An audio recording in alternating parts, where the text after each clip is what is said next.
5 കോടി രൂപയിലധികം സമ്മാനവുമായി photography award പ്രഖ്യാപിച്ച ഖത്തർ സാംസ്കാരിക മന്ത്രാലയം ആകെ 6 വിഭാഗങ്ങളിലായാണ് അവാർഡുകൾ നൽകുക. ഖത്തറിലെ ദർബൽസായിൽ സമാപിച്ച ഫോട്ടോഗ്രാഫി ഫെസ്റ്റിവലിന്റെ ഭാഗമായാണ് അവാർഡ് പ്രഖ്യാപിച്ചത്. ഖത്തറിന്റെ പ്രകൃതിയും പൈതൃകവും എല്ലാം ക്യാമറയിലാക്കി ലോകത്തിന് മുന്നിലെത്തിക്കാനുള്ള അവസരം കൂടിയാണ് അവാർഡ്. 18 വയസ്സിന് താഴെ പ്രായമുള്ളവർക്കും മുതിർന്നവർക്കുമായി 2 വിഭാഗങ്ങളിലായി വിവിധ ഫോട്ടോഗ്രാഫി മത്സരങ്ങളാണ് നടക്കുന്നത്.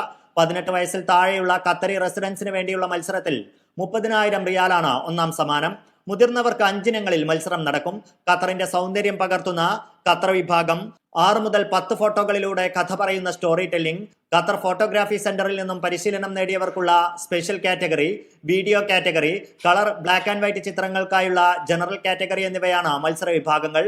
ഇതിൽ ഖത്തർ കാറ്റഗറിയിൽ 5 ലക്ഷം റിയാലാണ് ഒന്നാം സമ്മാനം. 2ാം സ്ഥാനത്തിന് 2 ലക്ഷം റിയാലും 3ാം സ്ഥാനത്തിന് 1.5 ലക്ഷം റിയാലും ലഭിക്കും. മറ്റ് 4 മത്സരങ്ങളിലും 1.5 ലക്ഷം റിയാൽ, 1 ലക്ഷം, 75,000 റിയാൽ എന്നിങ്ങനെയാണ് സമ്മാനത്തുക. ജനറൽ വിഭാഗത്തിൽ കളറിനും ബ്ലാക്ക് ആൻഡ് വൈറ്റിനും പ്രത്യേകം സമ്മാനം നൽകും. Media 1 Doha.